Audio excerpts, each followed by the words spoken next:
¿Cómo están? Soy Paulina Astroza, directora del Centro de Estudios Europeos de la Universidad de Concepción y como ustedes saben, cada cierto tiempo, ya no digo semana, porque nos hemos dado algunos descansos, pero con una conversación en el programa De la Región al Mundo. Este programa de análisis internacional, pero ustedes saben que abordamos también temas que impactan a nuestro país, a la región y también en lo local. Hoy día, gracias a nuestros auspiciadores, pero especialmente a la Cátedra Jean Monnet de la Unión Europea, vamos a tener una conversación de lujo, se los prometo. Y por eso es que yo les quiero presentar el día de hoy quién nos acompaña. Quiero agradecer y manifestar mi profunda admiración a nuestro invitado Manuel Antonio Garretón, quien es sociólogo y politólogo, licenciado en Sociología en la Universidad Católica de Santiago y además con un doctorado de l'École d'études Hautes Études en Ciencias Sociales en París, Francia.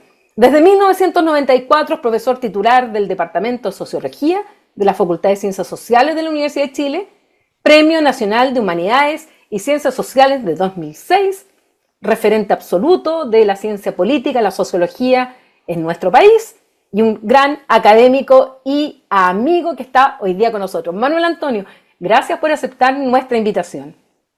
1.000.000 de gracias a ti por la invitación y por la presentación, que me deja muy asustado. No, si no hay que tener susto. Tú sabes que conmigo nadie tiene susto. Bueno, algunos. ¿Tú crees? Algunos. Bueno, Manuel Antonio, obviamente Premio Nacional de Ciencias Sociales, yo decía referente en nuestra área de la ciencia política, de la sociología, del análisis de la sociedad. Primero una pregunta sobre todo para los estudiantes que nos siguen en nuestro programa.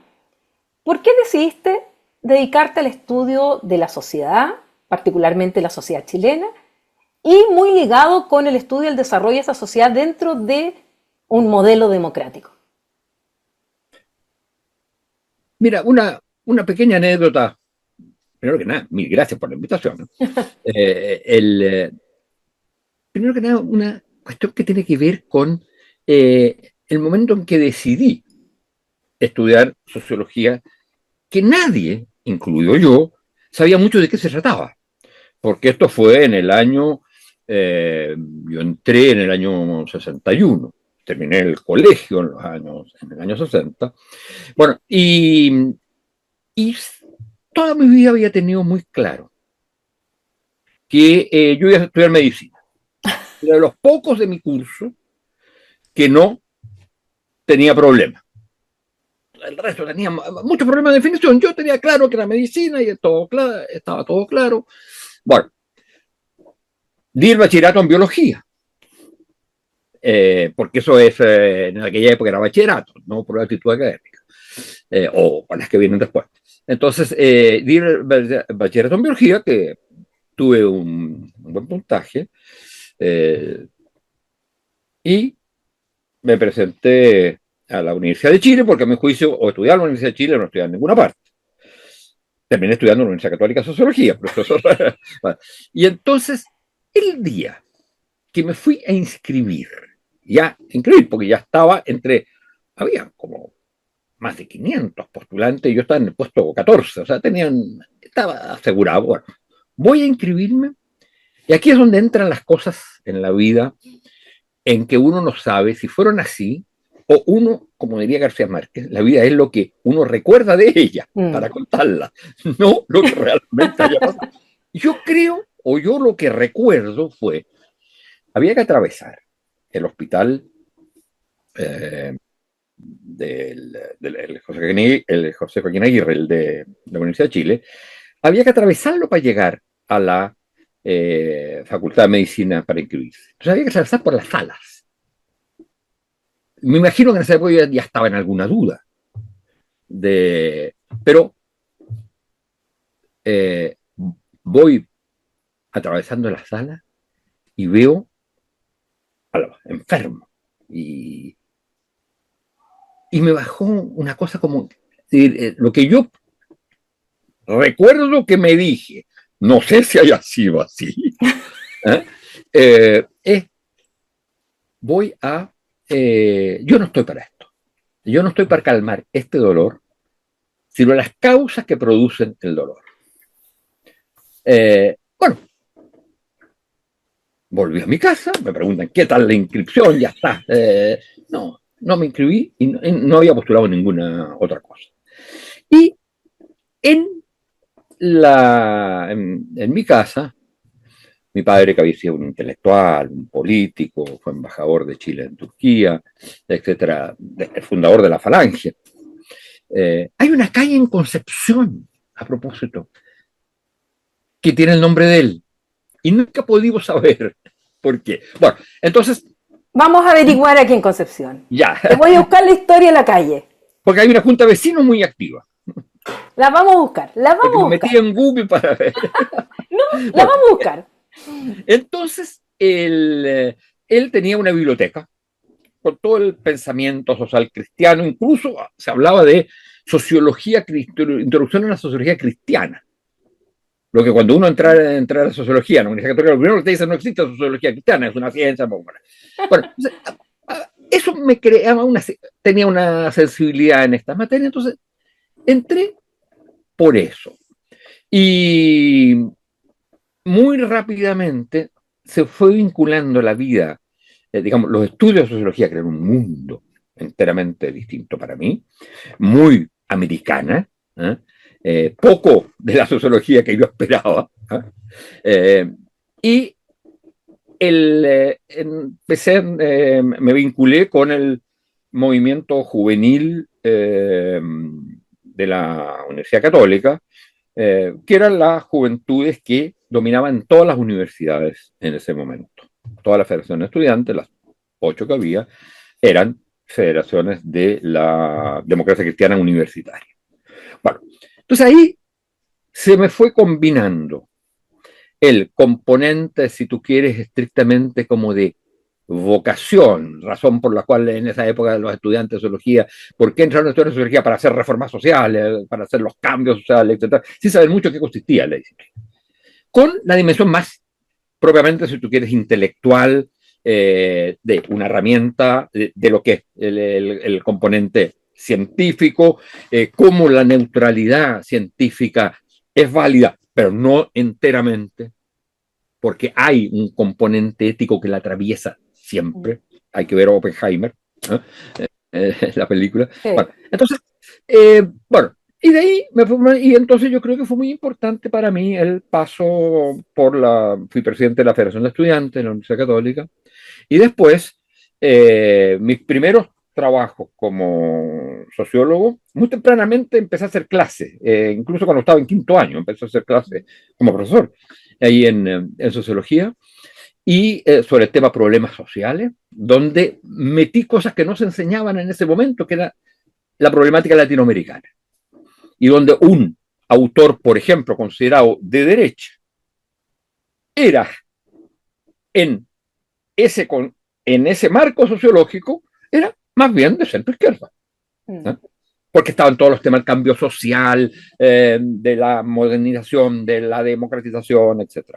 Y con eso vino después, entonces, después que salgo, mi primer trabajo fue en el INDAP, con Jackson Scholl, y con alguien que estuvo en Concepción, aunque era de Chillán, que fue un dirigente juvenil importante, de referencia en nuestra generación, que fue Rodrigo Ambrosio, y un economista que era Humberto Vega, ambos fallecidos, y que entonces armamos una oficina de planificación que nos pidió Jackson Scholl que formáramos, y recorrimos todo el país, en la parte sobre todo de organización campesina. Bueno, entonces ahí ya se fue combinando el aspecto, digamos, investigación, docencia, o sea, el aspecto estrictamente académico, con la dimensión, el etos político, la necesidad de cambiar las cosas, porque tú veías lo que era, y a muchas poblaciones también, veías lo que eran las poblaciones, veías lo que eran el mundo campesino, el inclinaje, etc. Y entonces, y la participación en la Federación de Estudiantes, que yo creo que fue haber llegado a ser presidente de la Federación de Estudiantes de la Católica, yo creo que fue muy importante. Y todo esto entonces, después mezclado con lo que va a ser la reforma de la Universidad Católica, voy a estudiar porque era un estudiante relativamente aventajado, entonces me propusieron que postulara a una beca en Francia, a estudiar con uno, yo diría que la única persona que yo considero que ha sido mi gran maestro, bueno, para mi padre, que murió muy tempranamente, que fue Alain Touraine. Me imaginaba que ibas a nombrar a Lantojan. Claro. Y fíjate que lo pronuncié como pronuncian los belgas, ¿eh? Touraine, es Touraine. En cambio, tú lo pronunciaste bien. Bueno, Bueno, y que los entonces, belgas, un parisino me está corrigiendo el francés belga. entonces bueno, me formé con él allá y después mantuvimos una relación que fue muy importante. Yo vuelvo a Chile en los 70, empezaba en marzo de 70, me ofrecen un puesto en la Católica, donde yo había estado presente en la PU, como te decía, Mm. el profesor, etc. Y Chonchol pasa a ministro de Allende, que estaba de dirección de un centro que se había creado que era propio de la reforma, que era el CEREN, Centro de Estudio de la Realidad Nacional. Y entonces yo paso a ser director esos 3 años. Y después nos expulsan, etc. Entonces yo ya estaba en eso. Mm. Y ahí básicamente la tarea era, si tú quieres, políticamente al interior de la universidad, pero sobre todo no tanto hacia afuera, sino en la dirección de los profesores de izquierda, etcétera, y en lo que era la producción de un centro como ese, que era un centro que tenía connotaciones marxistas importantes, en la Universidad Católica, lo que era una cosa. Bueno, y con grandes intelectuales que había Mm. ahí, digamos, mucho más experimentados y más importantes que yo, que era demasiado joven en ese momento, va a ser decano, 27 años, ¿te das cuenta? Bueno, entonces cuando viene después el golpe, nos toca armar todo lo que es, y eso toma largos años, lo hacemos en Flaxo con mucha otra gente, distintos comités, líneas de investigación y todo, que significaran repensar, por un lado, lo que había sido la experiencia de la Unidad Popular, que casi todos apoyamos, pero que había fracasado y tenía una derrota. Y, por otro lado, qué es lo que estaba pasando, porque Mm. no había conocimiento de lo que eran este tipo de dictaduras. Y de ahí pensar entonces cómo se sale de esto. ¿Eh? Muchas conexiones internacionales, etcétera, porque en Chile, digamos, estábamos limitados, pero teníamos eso a través de Claxo y de otras instituciones en las cuales Turena ayudó mucho, el World University Service, etcétera. Se fueron creando centros de estudio, en los cuales la Claxo era uno de los principales porque era el que tomaba centro de estudio independiente porque tomaba como la globalidad, pero habían centros de estudio económicos como CIPLAN, por ejemplo, que era Mm. más bien democrático, el PIE, que era en educación, el CEA, que era digamos, un centro de estudios agrarios, y el Seneca, que era de cultura. Bueno, entonces ahí se fue, y eso fue, digamos, la tarea principal ahí. Y paralelamente, como estaba cortada la posibilidad de docencia, fuimos generando distintos espacios a través de la Academia de Humanismo Cristianos y otros, se fue generando una forma de transmisión a la nueva generación que ya tenía un gap muy importante, que no tenía la conexión con este mundo, aunque algunos estaban, por supuesto, en las carreras en las universidades, pero las carreras de universidades estaban muy mutiladas, las Mm. carreras de ciencias sociales. Bueno, y entonces eso hace que después, durante el periodo de la dictadura, el trabajo intelectual era un trabajo intelectual difícil, era un trabajo intelectual y al mismo tiempo era un trabajo intelectual académico, pero también era un trabajo intelectual político, porque el objeto de estudio eran las dictaduras y cómo se sale de ello. Ahora, Manuel Antonio, en todo lo que tú cuentas de este proceso, justamente de pensar y repensar lo que era la sociedad, lo que era la democracia, la pérdida de la democracia, estar en dictadura. ¿Cómo ha evolucionado tu mirada sobre la democracia y la modernización chilena desde esos años 70 hasta hoy día? Porque quiero saber también cómo uno de los intelectuales, como eres tú, que ha pensado en nuestra sociedad y en etapas tan críticas, hoy día que tenemos un sistema democrático, ¿cómo tú también hoy día repiensas esta sociedad, esta modernización con la evolución que ha tenido? Mira, esto es lo que, saber lo que pienso sobre esto, es todo mi trabajo. Así, ir descubriendo cosas, porque en un primer momento, si tú quieres, si uno lo pone de esta manera, y es un esquema, y todo esquema siempre falsea la realidad. Nuestra preocupación en el periodo de la Unidad Popular era cómo se construye una alternativa en América Latina y en Chile, una alternativa al capitalismo, o sea, claramente la idea del socialismo, pero que sea, que sea, digamos, sobre la base de la tradición política chilena. Y por lo tanto, que sea en democracia. Aunque la reflexión sobre la democracia era débil. Digo, éramos todos democráticos, todos partidarios de la segunda vía del socialismo, pero el énfasis estaba puesto en la transformación, en la superación del capitalismo.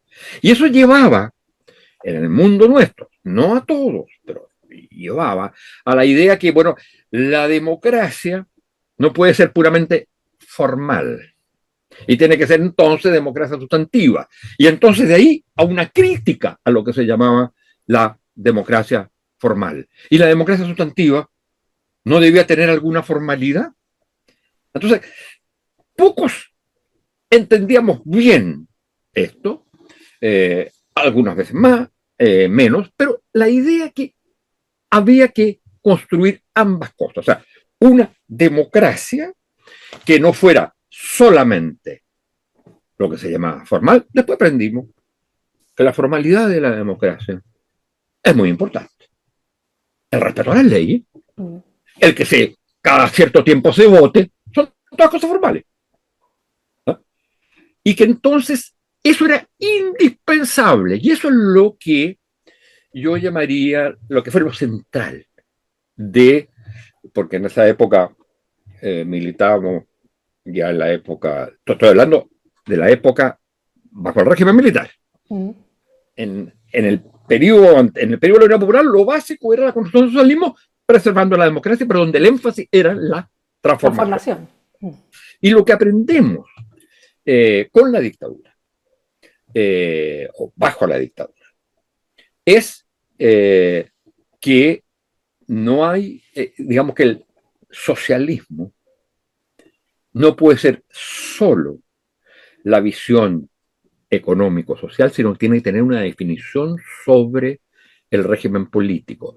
Y que no puede haber un socialismo real, que sea verdadero, que sea superación del capitalismo, si no incorpora en su ADN no solo la socialización de la propiedad, no, sino es democrático. Entonces, el punto es tanto socialismo, para decirlo de cierta manera, lo que fue la renovación socialista, que sobre todo fue el Partido Socialista, tanto socialismo como la democracia lo permite. Entonces, la conjunción de los dos componentes que a veces se tienden a eliminar actualmente de lo que llamamos democracia. Porque si se hace la distinción entre democracia formal o institucional o política y la democracia sustantiva, entonces hay que, el problema es que una va a sacrificar la otra. Entonces, por eso yo soy muy contrario, y eso es lo que uno ha ido aprendiendo, a esto que se usa mucho, mucho actualmente, que es la definición mínima de democracia. Sí, tenemos elecciones periódicas, si tenemos constitución que garantiza libertades, etcétera, si tenemos separación de los poderes del Estado, si tenemos, como digo, elecciones periódicas, si tenemos alternancia en el poder, si tenemos pluralismo político, y por ejemplo, tenemos un nivel de concentración económica, un Gini, ¿eh? Que es altísimo, altísimo. Yo digo, eso no es democracia. No hay democracia. Porque la democracia supone un sujeto. Y el sujeto se llama ciudadano. Y en ese sentido hay que rescatar el concepto clásico de democracia de Lincoln. La democracia es un régimen político, sí, pero es del pueblo, por el pueblo, para el pueblo. Es decir, hay un sujeto, y ese sujeto se llama ciudadano. Y el ciudadano se constituye a través de derechos. Y si los derechos no son iguales para todos, no hay ciudadanía.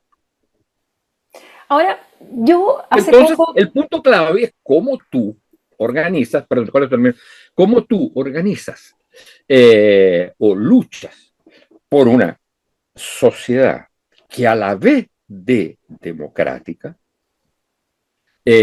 vaya superando las desigualdades, las injusticias, las explotaciones, las dominaciones de todo tipo de género. Y cómo eso se va haciendo en democracia.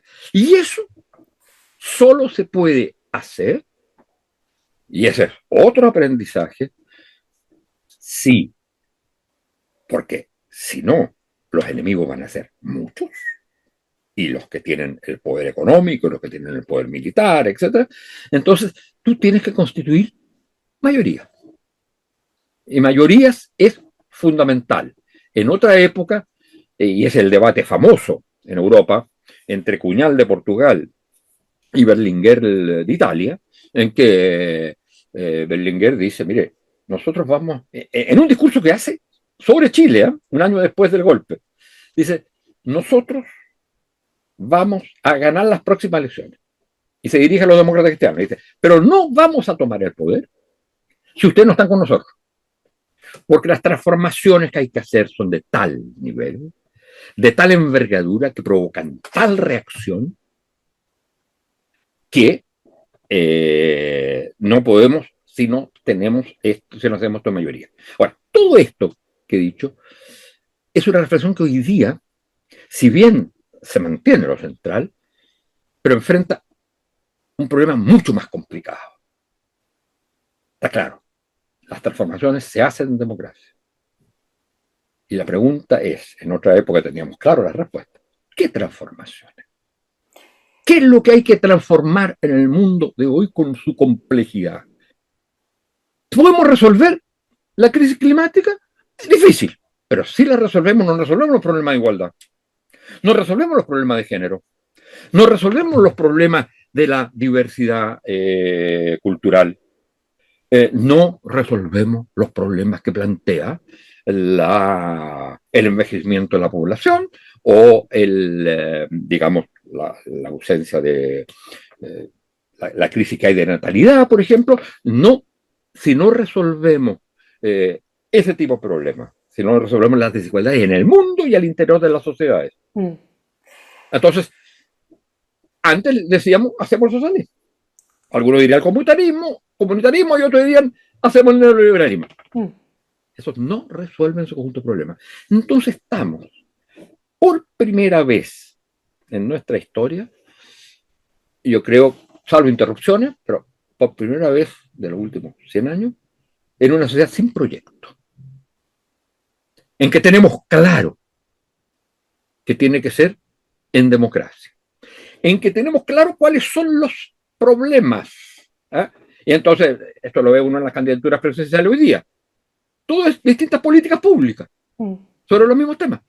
Pero, ¿cómo se resuelve a la vez todas esas distintas crisis que tenemos? No se resuelven separadamente, porque están totalmente entrelazadas. No es que haya que sean multidimensiones, es una sola dimensión en que está todo metido dentro. Y no hay proyecto de sociedad para eso. Y tampoco hay, como en otra época, en que uno decía, bueno, esto lo hacen las clases medias. Otros decían, los capitalistas, la derecha decía, esto lo hace el poder económico o los militares. Y nosotros decíamos, los sectores populares. Los sectores populares hoy día están alejados de la democracia. No les dicen nada a la democracia a muchos, salvo la posibilidad de resolver sus propios problemas. Sí. Que es muy correcto. Sí, Manuel Antonio, son muchas las cosas que me hacen reflexionar y pensar y al mismo tiempo conectar varias ideas con lo que tú planteas y pensar el mundo de hoy. Tú sabes que yo me dedico a lo internacional y por lo tanto es un nivel de análisis tanto de lo global, con los líderes actuales, con el mundo actual, con los cambios estructurales que estamos viviendo en el mundo, pero también llevado a lo nacional, a la sociedad dentro de este concepto de territorio, donde vemos también que están viviendo las sociedades en general transformaciones bastante importantes, con nuevos desafíos que no existían antes. O sea, si uno piensa, claro, la inteligencia artificial viene desde hace mucho tiempo, pero ahora la implosión total de la inteligencia artificial, no solamente en un computador, sino que en la vida diaria, en lo que significa una serie de pensar el trabajo, lo social, las oportunidades. En la relación profesor-alumno. Claro, por supuesto, ¿cuánto hay de este contacto? O sea, hoy día escuchaba, de hecho, un análisis que algo salió, estoy tratando de recordar qué fue la fuente, pero en el fondo que las personas están muy solas, que las personas, un gran porcentaje, justamente por esto de las comunicaciones, el WhatsApp, etcétera, se ven poco con su núcleo más interno y que hay un porcentaje altísimo de personas bajo 29 años, creo que esto fue en un estudio en Estados Unidos, si no me equivoco, en el cual se sienten solos, absolutamente solos, cuando la paradoja es que supone que estamos mucho más conectados entre nosotros mismos. Frente a todo esto, yo siempre cuento que una vez me tocó ir a una actividad en la cual se hablaba de las mujeres y cuánto podíamos ser las mujeres, y era muy en la dinámica, y yo escuché a alguien que dice, bueno, el límite que tenemos las mujeres es el cielo. Por lo tanto, todas podemos, si le ponemos el esfuerzo, si le ponemos la dedicación, si hacemos esto, el sacrificio, el límite es el cielo, podemos lograr todo lo que queramos.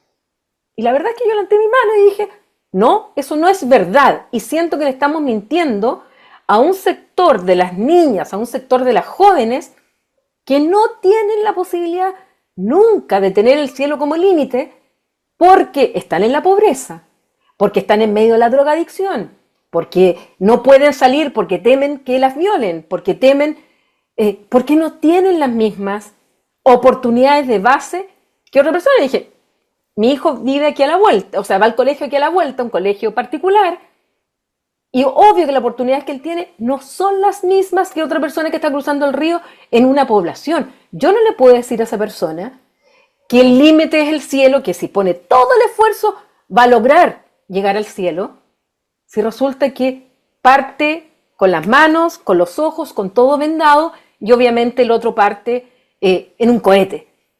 Cuando eso no se da igual, y yo lo veo también a nivel internacional, cuando los estados tampoco tienen todos la misma posibilidad de desarrollo, ¿cómo le podemos decir a las personas, no, ponga el mérito, esto es puro mérito, es la meritocracia, usted póngase a trabajar porque lo va a lograr, el cielo es el límite? Pero resulta que es bien distinto partir una carrera con los pies y los brazos amarrados que partir con zapatillas de clavo. Entonces, en la pista puede ser súper pareja para todos, pero resulta que en la partida partimos en escalones distintos. Y ahí uno se pregunta, ¿para qué quiero las reglas? ¿Para qué quiero las pistas? ¿Para qué quiero? Yo sé que en 100 metros está la meta. Se resulta que algunos ni siquiera van a poder partir. Entonces, Hoy día, en el pensamiento actual, porque eso además genera mucha frustración, porque esa persona que le estamos metiendo en la cabeza que el mérito, si tú puedes, vas a lograrlo, esa persona que no puede, pues sus oportunidades no fueron las mismas, va a tener una frustración al mismo tiempo, sea consigo mismo, porque decir, si no lo logré es porque no tengo mérito, no por falta de esfuerzo, pero también con el sistema. Entonces surge la rabia, surge el resentimiento, surge esta, como los franceses le dicen, la grogne. O sea, ya pasa a ser un malestar a ser definitivamente una rabia con el sistema. Y esas emociones hoy día en política son súper fáciles de manipular, para allá o para acá. ¿Qué piensas de esta mezcla y sobre todo de estas emociones, sensaciones, percepciones que tiene muchas veces la gente y que uno dice, ¡ay! Todos estos son unos ignorantes porque votan a la extrema derecha o porque votan a la extrema izquierda, sin ponernos en el lugar de cuál es la demanda, de cuál es la situación por el cual tienen esa rabia, tienen ese resentimiento, como dice una autora muy buena que yo recomiendo, que es Eva Illouz, donde plantea justamente estas emociones al momento de votar, al momento de reaccionar, y que lo hemos visto, sobre todo el análisis que se está haciendo ahora a 6 años del estallido social. Bueno, muchas cosas. Tú me decías que me emocioné. que había planteado muchas cosas. Tú has planteado también muchas cosas. A ver, ¿por dónde empezamos? Mira, primera cosa es que yo creo que hay una situación general de transformación civilizatoria que hace que en cualquier circunstancia la política como la conocimos no juegue el mismo papel que en la sociedad que vivimos desde la Revolución Francesa hasta finales del siglo XX. Por supuesto, siempre de sociedades muy desiguales, pero de alguna manera todas ellas tenían una misma problemática, que de alguna manera se resolvía a través de la política que comandaba, en cierto modo, sobre las cuestiones más individuales, regionales, territoriales, etcétera, o más específicas. Y que podía ser a través de regímenes totalitarios, lo que era fatal, y sobre todo el descubrimiento que eso tenía que hacerse a través de regímenes democráticos. Entonces yo creo que hay, primero que nada, y es, digamos, no puedo entrar en el detalle, pero hay una despolitización generalizada en el entendido que es a través de la política que se pueden mejorar las sociedades y, sobre todo, mejorar mis condiciones o las de mi grupo. Y eso tiene que ver, en eso entran las redes, en eso entra que ver también, por ejemplo, la desaparición de la forma de trabajo, donde había colectivos de mucha gente compartiendo los mismos problemas. Ahora la gente está cada una, el término famoso este de emprendedor, cada uno es un emprendedor, aunque tenga que matarse manejando una motoneta para hacer un traslado de una mercancía. Un pedido. Para hacer un pedido. Entonces tú tienes una gran desarticulación de la sociedad en este tipo de sociedad por su monoproducción y por la revolución de las comunicaciones, etc. En la cual tú, digamos, toda la gente leía el diario, oía la radio y las noticias a la misma hora, en otra época. ¿Me entiendes? Entonces, y el que no... Y lo esperabas, además, tú esperabas el noticiario, esperabas el programa de radio, porque claro, se te pasaba. Y ¿no? Había gente que eso no le interesaba, se relacionaba con aquellos que le interesaban. Y a la política hacía eso. La política democrática que conocimos no podría haber existido sin la prensa o sin los medios de comunicación. Y mi impresión es que los medios de comunicación hoy, las, las fórmulas nuevas de comunicación y la comunicación, incluso la tradicional, por ejemplo, en el caso chileno, la de la prensa, lo que hacen es, a mi juicio, deshacer la comunidad. Es destruir la idea de unidad de una comunidad. Ya sea a través de la propaganda, hay que ver el Mercurio, toda la primera página actualmente, siempre es un mensaje sobre lo mal que lo ha hecho el gobierno. Siempre es eso. Y ligándolo, por supuesto, a las candidaturas presidenciales. Bueno, entonces, o son puramente ideológicos o suman nichos que se autocomunican, que se alegran de sí mismos, y cuya reducción al final, en la última célula, es la selfie, donde yo me miro a mí mismo y le envío a los otros que me miren a mí y, por supuesto, las reacciones no me interesan, porque se las voy a mandar solo a los que piensan como yo. Bueno, entonces hay ese aspecto estructural de la sociedad. Las cámaras de eco, como le llaman aquellos que estudian esto en las redes sociales, que en el fondo uno se encierra en cámaras de eco. Eso es a nivel de toda, eso es a nivel de, en general en el mundo. Y ahora después entra otra cuestión que es más complicada para el caso chileno, y es que esto pasa en Chile también. La política ha dejado de ser una manera de vincularse a la comunidad, porque antes lo era, porque no había movimientos sociales o actores sociales que no estuvieran relacionados a través de los partidos y en democracia, y eso vinculando al Estado. El porcentaje de independientes era 10% en las elecciones.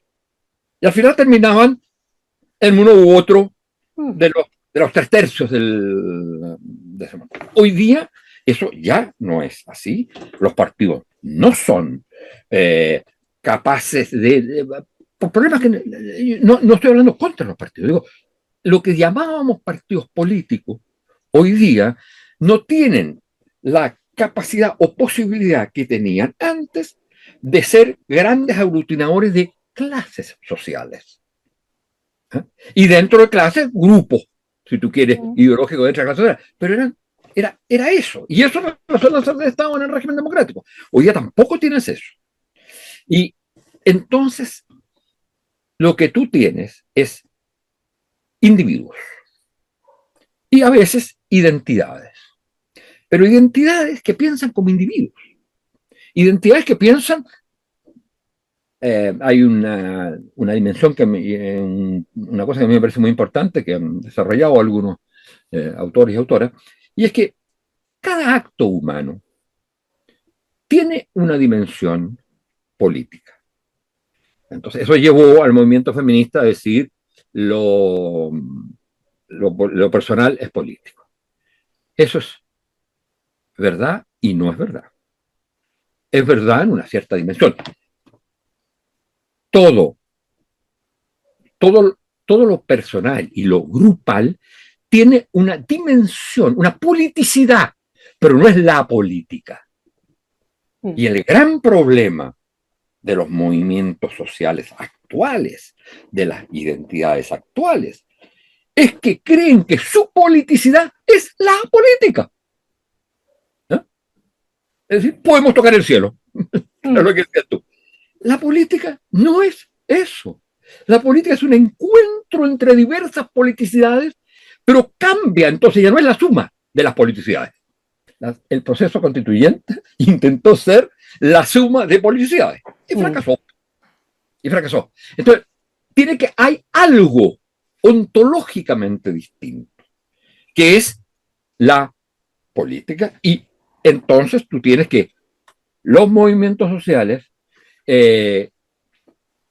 digamos, tienen una dimensión de politicidad que es ineludible y que hay que considerar, pero que no es la política. En ningún movimiento social es por sí mismo la política o representa la política, salvo momentos salvo momentos muy particulares, como fue, por ejemplo, en la época de la dictadura, en que el movimiento de derechos humanos representaba Mm. los problemas individuales y el tipo de sociedad Colectivo. que se quería. Mm. Entonces, y es de lo poco universal que va quedando. Pero entonces, el otro, y el problema entonces que, por un lado están los individuos, eh, las identidades, los partidos políticos separados de eso, la identidad de los movimientos, y entonces el problema que se plantea, y que yo creo que es clave considerarlo, es que la falta de esa, digamos, unidad o comunidad, que se explica también por los problemas señalados anteriormente a nivel mundial, hace que la política se rechace y se tienda a rechazar básicamente, uno, porque no interesa, porque no me toca a mí, y me voy a interesar en política solo cuando me toca a mí, pero a través del tema que tú señalabas y que me parece clave, que es el tema de la desigualdad. Fíjate que las dos, ha habido distintos momentos del tema de la desigualdad en Chile, en larga época fue el tema de la desigualdad económico-social. Mm. ¿Mm? Y que sigue existiendo y que es fundamental. Pero después van a aparecer otras dimensiones de la desigualdad. Tú me dices, por ejemplo, hay igualdad de oportunidades. Es decir, el problema es el punto de partida. ¿Por qué las pistas? Bueno, es que las pistas no son todas iguales. Una pista, vamos a poner un ejemplo, una pista para una persona que tiene cojera, aunque la pista sea el cemento, igual que en el otro, obviamente la pista Mm. no es igual para que cojo que para el otro, aunque uno le diga formalmente iguales, pero no es igual. O sea, no lo puedes hacer correr en esa pista. Mm. ¿Te fijas? Entonces, eso implica hacerse cargo que, y en ese sentido lo que me parece interesante, porque tú decías, bueno, se habló mucho de la cosa de la meritocracia. La desigualdad económico-social no se dio paso, pero se le agregó una muy importante en los estudios que se han hecho en el caso chileno, por ahí por el 2015, 2016, 2017, que fue la desigualdad de subjetividad, De trato, sí. de trato. O sea, la principal desigualdad, se reconocían las otras, se aceptaban, pero era desigualdad de trato. Y hoy, en las últimas encuestas, se ha mostrado que hay dos aspectos en que la desigualdad es, sin haber resuelto los anteriores, por supuesto, ¿eh? Pero ¿cuál es la que más choca? Una es la meritocracia, porque no hay meritocracia, según la gente.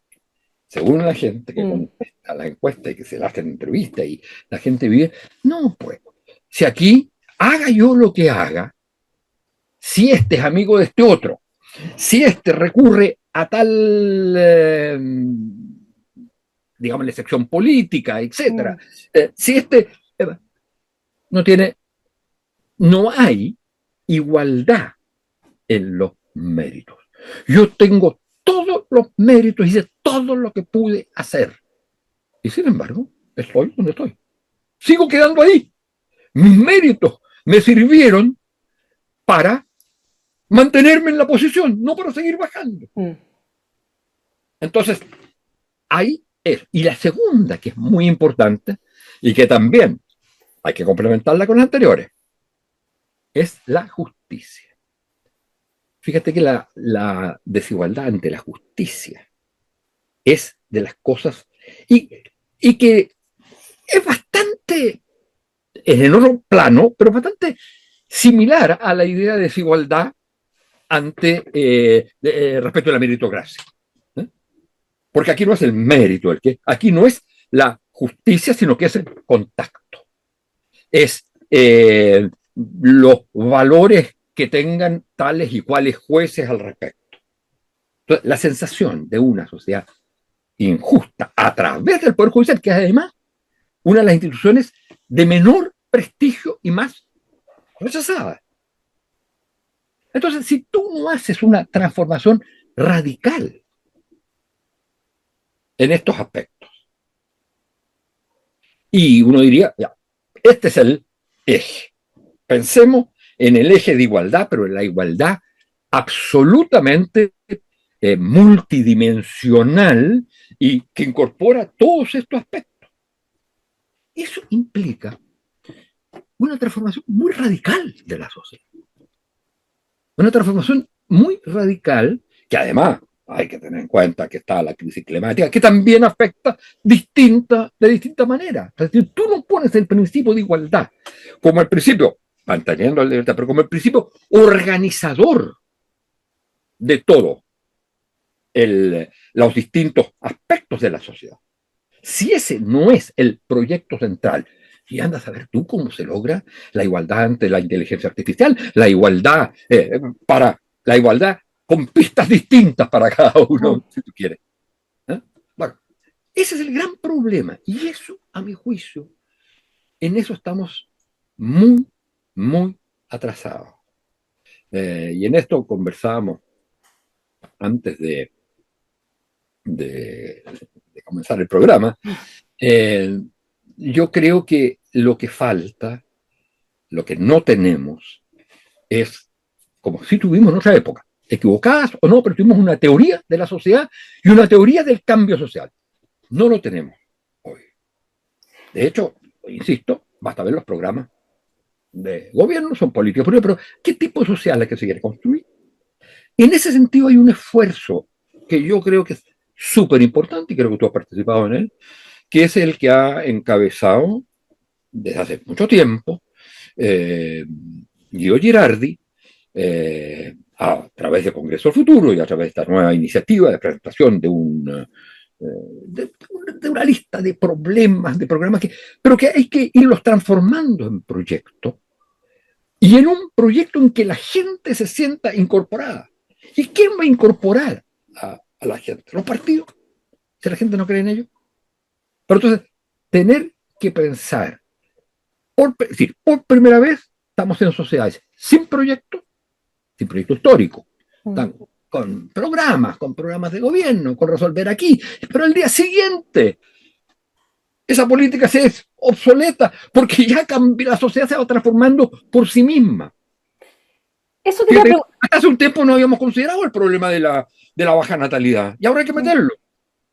Entonces, yo creo que le falta a nuestra sociedad una capacidad de reflexión que es mucho más que multidisciplinaria, sobre sí misma. No creo que las instituciones estén cumpliendo, las instituciones a cargo de eso estén cumpliendo completamente esa realidad, porque también están en crisis. Las instituciones de educación también están en crisis. Entonces, hay un punto que yo creo que es fundamental tener en cuenta cuando uno piensa en la situación, digamos, actual y en lo que viene. Pensar nuestra sociedad en todos los distintos niveles y que la gente se sienta comprometida en eso. Manuel Antonio, en ese sentido, ¿cuánto de responsabilidad tiene la sociedad como sociedad civil, las personas, la ciudadanía, el individuo, y cuánto de responsabilidad tienen los propios partidos políticos? Porque los partidos políticos, dentro de su rol de canalización de los distintos intereses de la ciudadanía o de mediación entre el poder y la sociedad civil, como lo queramos entender, esto mismo que tú dices, que la política era justamente la herramienta de la transformación social o la herramienta de la interpretación de esos intereses que son individuales y al mismo momento colectivos. ¿Cuánto de eso hay que la sociedad cambió tanto que finalmente ha hecho que los partidos políticos están como con el espejo retrovisor, están analizando la sociedad con un espejo que responde a una sociedad que ya fue? Entonces, obviamente que lo que entregan o es algo vacío, algo atrasado, o directamente entregan algo copiado de afuera que dio votos, pero no necesariamente ese voto busca el bien común, busca solamente la satisfacción de una necesidad puntual, ya sea trabajo, ya sea seguridad, ya sea la inmigración que se utiliza muchísimo, pero que en el fondo no es necesariamente un voto que busca un proyecto en conjunto, y lo estamos viendo en Europa, y que sencillamente acá lo que se hace es tomar, copiar, ver lo que ocurre afuera. Ah, la gente afuera tiene miedo, la gente afuera quiere seguridad, la gente en ciertos lugares es el inmigrante lo que motiva el voto. ¿Y qué es lo que hago?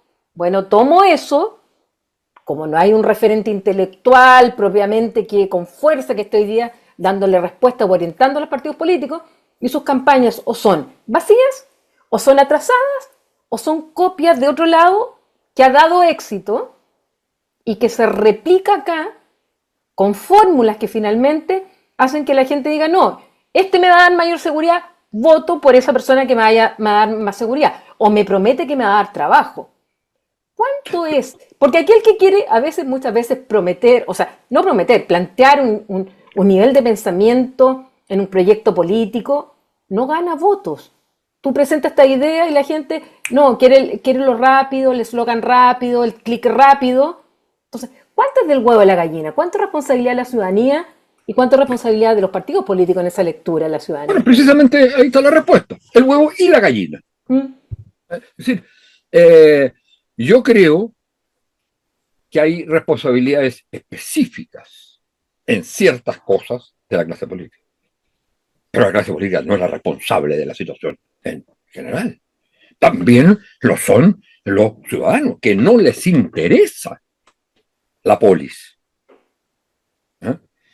Porque estamos acostumbrados por 250 años en que a los ciudadanos, a la gente le interesaba la polis, porque algo de sus vidas que estaban ligadas a la idea de nación, país, etcétera, estaba relacionada. La política era algo, como decía José Donoso, que penetraba como ropa húmeda. Y se terminaba siempre, por lo menos en el caso chileno, hablando de política. Fíjate que lo que significaba, por ejemplo, lo que significaron los grandes periodos de transformación, eso atravesaba toda la política. La sociedad estaba dividida, pero en torno a la discusión de un proyecto, hasta que llegan los, los sectores de poder y los militares y dice, se acabó, la fuerza manda. Y ese clivaje, yo creo, y es una cuestión que yo insisto mucho, que me dicen, no, a la gente no le importa. Yo creo que el clivaje, el problema fundamental de la sociedad chilena no es distinto al del conjunto de lo que hemos dicho que pasa en todos los otros países. Piensa tú lo que está pasando en los países con el advenimiento de la derecha. Piensa tú, un mundo en que el rey del mundo es un psicópata,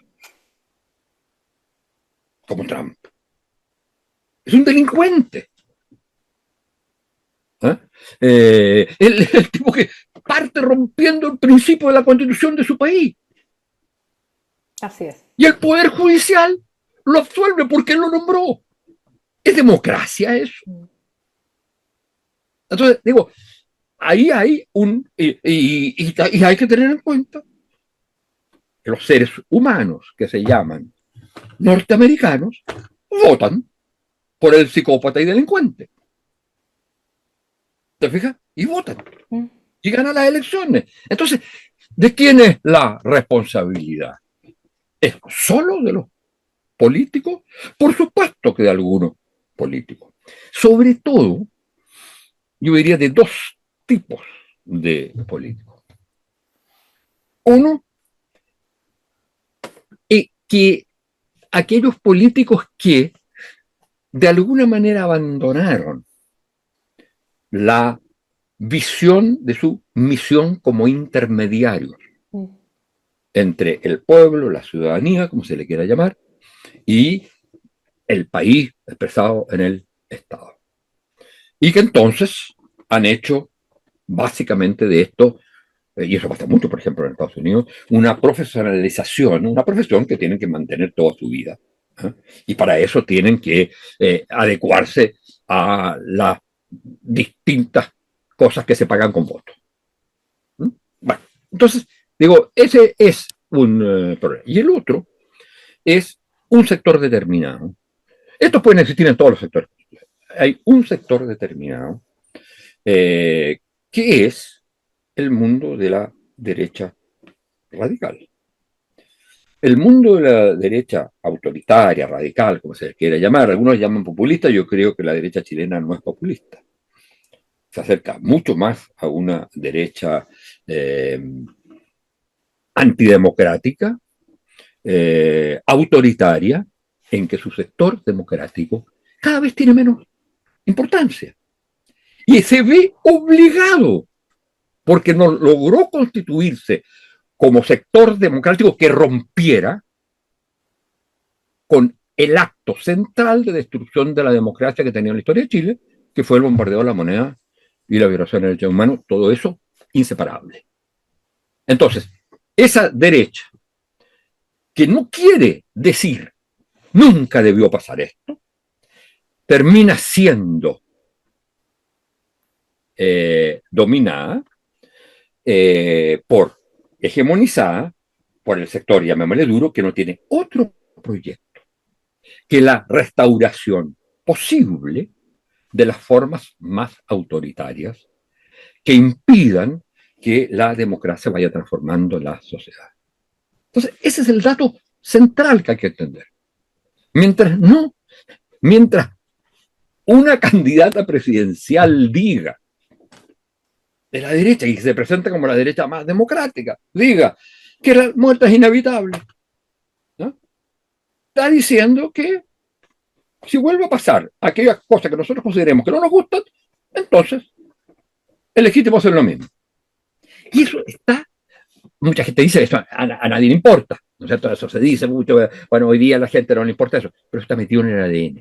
¿Y por qué razón al final en las soluciones políticas siempre hay dos bandos? Los que estuvieron con la dictadura y votaron en el plebiscito por el sí, y los que estuvieron contra la dictadura. Y algunos se mueven. Algunos se mueven hacia un bando y desgraciadamente se mueven menos hacia el otro, hacia el bando del no, hacia el bando de la democracia. Estamos en una situación en que hay una hegemonía de una derecha no democrática y una mayoría democrática que no logra establecer un proyecto común a toda ella. Y yo creo que esta elección puede significar, independientemente de quién gane, el nacimiento de una fuerza política que agrupa a todos los que no apoyan al mundo de derecha, que siempre va a estar dominado, esa es la historia, por el sector más extremo. La idea de votar a Allende surgió de una minoría en Estados Unidos, pero después también acá en Chile, minoría, y se hizo mayoría, era la más extrema. La posición contra la nueva constitución nació de una minoría, que era un 20%. El pinochetismo, y se hizo mayoría. Entonces, hoy día, la derecha más tardía en aparecer tiene totalmente dominada a la derecha más clásica, que sí apoyó a la dictadura y todo lo más, pero que había un sector democrático que hoy día, a mi juicio, no tiene ningún poder. Entonces, tenemos ahí un problema, ese es, yo diría, el problema central de la sociedad chilena, porque no se da en todos los otros países exactamente igual. Más bien están recolectando los grupos de derecha autoritaria a partir del tema de seguridad, a partir de esta cuestión, recolectan y juntan mayoría. Aquí es todo un sector de la sociedad, un 44% por lo menos, que es hegemonizado por sectores no democráticos. ¿Qué era lo más eh, extremo en el plebiscito? Era votar que sí, por supuesto, pero del 88, pero en la última elección presidencial, el representante Pinochet en la tierra. Ahora, Manuel Antonio, en cuanto veamos también el otro sector del lado de la izquierda, porque el lado de la izquierda también, sobre todo, estoy hablando del Frente Amplio, estoy hablando a quien representó en la primera vuelta Gabriel Boric y que finalmente en la segunda vuelta gana, que venía también con un discurso transformador, pero también con una gran dosis de soberbia y además de un cierto mesianismo, iluminismo, en el cual todo para atrás era malo. No eran 30 pesos, eran 30 años. Y que, una vez ejerciendo el poder, deja como descontento a su sector que lo votó, que buscaba esas transformaciones más radicales, que eran fundamentalmente lo que venía, lo que estaba representado en la constituyente, en la primera constituyente, pero al mismo tiempo decepciona a otros porque en la segunda vuelta muchos votaron también contra Kast, pero finalmente hoy día vemos a Kast en las encuestas muy bien posicionado para llegar al poder, pero esto con una cierta retroalimentación de esa gente que, enojada por la primera constituyente, por muchas de las ideas que no se cumplieron, pero además con un elemento que te pregunto, ¿cuánto es factor en América Latina en general? No me quiero meter en otros países porque América Latina yo creo que es fundamental, que es el tema de la corrupción. Finalmente que se aprenden malas prácticas muy rápido, todo lo que se criticó después se hace el doble y el triple, y donde finalmente, bueno, nos encontramos con una sociedad, al menos políticamente en cuanto a las opciones de las candidaturas, bastante radicalizada. Yo no utilizaría mucho el polarizada, sino que radicalizada. Y uno se encuentra muchas veces en que, bueno, ¿qué voto? ¿Quién me representa? ¿Cuánto de esa izquierda también defraudó a esos propios votantes que esperaban mucho más de ellos? A ver, de nuevo, muchas cosas. Eh, salvo los núcleos duros de votación, todo el resto se va a sentir siempre fraudado en digamos, por los resultados de la elección, o sea, una vez que triunfa aquellos por quienes votaron, se va a sentir fraudado por lo que hicieron. Pero fíjate que hay un 30% que no se defrauda. Y ese es el núcleo duro. Y hay un porcentaje de la derecha que no se defrauda. Entonces, quienes se defraudan son este electorado, y con todas las razones, es este electorado que se mueve. Estos 4 o 5 millones que se incorporaron al voto, y entonces, por supuesto, se sienten defraudados. ¿Por qué? Porque lo que ellos esperan es básicamente respuesta a sus necesidades, a sus demandas. Están menos, digamos, influidos por las cosas malas que haya hecho un gobierno, incluso menos influidos por los temas de corrupción, que por el hecho que los gobiernos, ellos sienten que no responden a sus demandas. Y tú te das cuenta que un gobierno que promete algo, muchas veces no puede cumplir con lo que prometió, precisamente porque hay una oposición que te lo impide. por ejemplo, en el Parlamento. Entonces, el problema ahí yo encuentro que es bastante más complejo. Eh, ¿Y qué pasa cuando la ¿Cuánto de oposición la la tiene? corrupción, perdón, Perdón, cuánto de la sí. corrupción influye en las votaciones? Me temo, me temo que no mucho.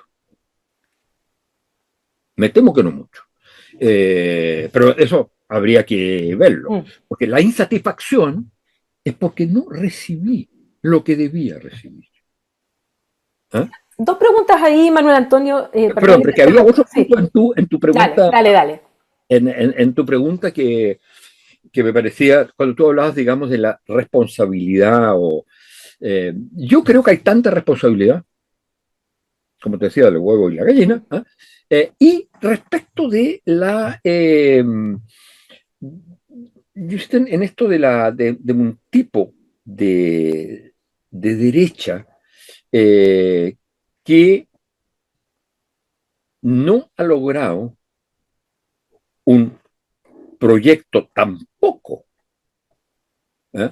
de, eh, digamos, de que podría ser una derecha democrática. No tiene esos planteamientos. No tiene planteamiento, no tiene proyecto, y entonces toma aquellos aspectos que le son más favorables a una derecha no democrática. Que cómo se enfrenta el problema de la seguridad y, digamos, de la corrupción, aunque ellos están bastante teñidos también por el tema de la corrupción, cómo se enfrenta con orden, con violencia, sin democracia.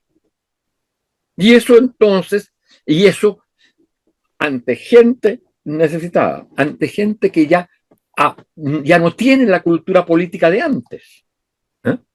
Obviamente provoca un acercamiento de esa gente en una elección que inmediatamente después, en la siguiente elección, se va a sentir defraudada. Y eso es lo que yo creo que está ocurriendo, e insisto, en un punto en que en el mundo de eh, que podríamos llamar, en el mundo democrático, para decirlo así, ¿no? Eh, que es, no hay centro orgánico, ¿no? Hoy día no hay centro orgánico, como hubo durante tanto tiempo. Cuando no hay centro orgánico, no hay electorado de centro, porque el electorado vota en referencia a un centro. Mm. Y entonces, si el electorado ahora vota para allá, es porque no tiene referencia centro. Es falso decir que hay un electorado centro. Ese electorado que se llama de centro no es de centro, es un electorado variable que puede ir a uno u otro lado según los problemas que ve como más importantes, según los llamados que se hagan, según las propuestas que se hagan, pero que va a ir variando absolutamente. No hay electorado de centro, no hay partido de centro. Es un país dividido en dos. No hay extremos. ¿Eh? Hay extremos dentro de uno de los polos y hay extremos dentro del otro polo, pero hay dos polos. Antes había tres polos, hoy día hay dos polos. Y en ese polo yo creo que está claramente hegemonizado, insisto, en ese punto, por la derecha autoritaria, heredera en régimen democrático de lo que fue la dictadura, con sus mismos valores, con su... Bueno, y por otro lado, está este otro mundo que antes estaba constituido por centro e izquierda, con el problema, por supuesto, de ruptura con la sociedad, pero, en fin, en el plano estrictamente político, y que hoy día lo que hay que hacer, y eso es lo que me parece muy fundamental en la candidatura de alguien como Janet Jara, la reconstrucción o la construcción de un movimiento democrático eh, de transformación, pero en el cual el proyecto, que tiene que haber un proyecto, tiene que haber una idea fuerza, pero tiene que hacer carne en las demandas concretas de la gente. Y en eso estamos ausentes. Pero haber logrado una convocatoria como la que se ha logrado ahora, por primera vez en la historia de Chile, de todos los partidos que no sean de derecha, yo creo que es un avance enorme. Claro, en una época los partidos significan menos, pero eso es ya un avance. El punto es que esto se mantenga, que independientemente de los resultados, se mantenga. Porque aquí hay la construcción de una alternativa de largo plazo que va a ir formulándole un proyecto que, por supuesto, va a tener que irse transformando casi día a día, pero que van a haber actores responsables de eso. Y que la gente va a ver que hay actores responsables de eso, porque están todos en una misma línea. Ahora, por último, porque yo seguiría conversando, pero muchas horas, así es que te dejo comprometido ya a otro programa. ¿A quién lee hoy día Manuel Antonio Garretón como referencias intelectuales respecto a autores que tú pienses que están pensando el mundo hoy, cuando se habla de estos, estos partidos iliberales que hablan algunos, donde se habla de la política líquida, hablan otros, donde se habla justamente que hay una globalización que finalmente también es la culpable de esta radicalización, donde hay otros que sencillamente están pensando el mundo en otras claves, pensando justamente los desafíos que se vienen ahora pronto. Por lo tanto, yo pregunto, ¿a quién lee Manuel Antonio Garretón hoy para buscar esas referencias? Y además, si nuestra academia de la ciencia social en general está también a la altura de los desafíos que tenemos.